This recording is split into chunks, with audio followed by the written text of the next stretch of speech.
We're joined with Adam Strumfeld from Joe Canals, and we're talking about ordering wine by the glass in a restaurant. Yes. And there are some guidelines that you can follow. Right. Well, the first thing you want to do is kind of figure out what you're going to eat, and then in your mind come up with some sort of a reference of, well, do you want white or do you want red? Do you want big or do you want soft? Ask for a recommendation. You can ask the sommelier, the food server, for a recommendation on the wine. Okay. After that, before they serve the wine, you want to ask them, one, when the bottle of wine was open. You don't want to get a glass of wine from a bottle of wine that was open 2 days ago or even yesterday.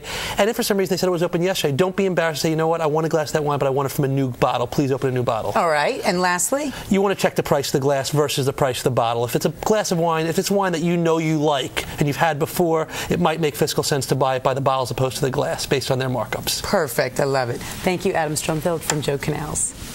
And joining us is Debbie Mancini-Wilson, my creativity expert, author of a wonderful book called Color My World. We're talking about creativity, and we're talking today about relationships between kids and parents, right, and using creativity to build that relationship. Right. So give us some examples, or give us, one thing that a parent could do. Sure.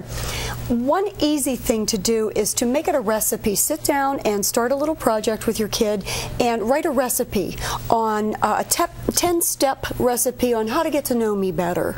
What are some of the ingredients? Now, see, I wouldn't even know where to begin with that. And Yeah. I'm a creative person, and I'm thinking, I don't know. So where do you start? Would it be 10 parts love and affection, or would it be more of give me my own space? You're going to also, at the same time as having fun and doing something creative with them, learn what they actually want. What do you want? Do you want more space? Do you want me to be more loving and affectionate? Something that you also say is to get a kid going. If they're like, well, I don't know how to do it, go first. Go first. Be the project manager on this. Takes a commitment from the parent as well. Absolutely. Okay. And you know what? Google things. Find out how to be creative with your child. It's a great idea. You have one more example for us? I do. Actually, if each of you just chose your favorite age and wrote about it, why was that your favorite age? The point is, it just gets them talking. Yeah, and you know what? They're getting to know you at the same time, which is really cool for a kid, by the way.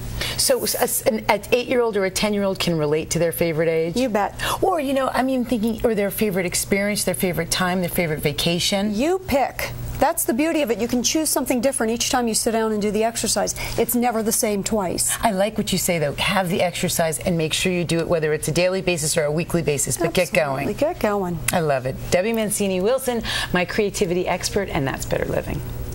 If you'd like to view recent Better Living segments or email me your ideas, visit NBC40.net and click on Better Living with Adrienne.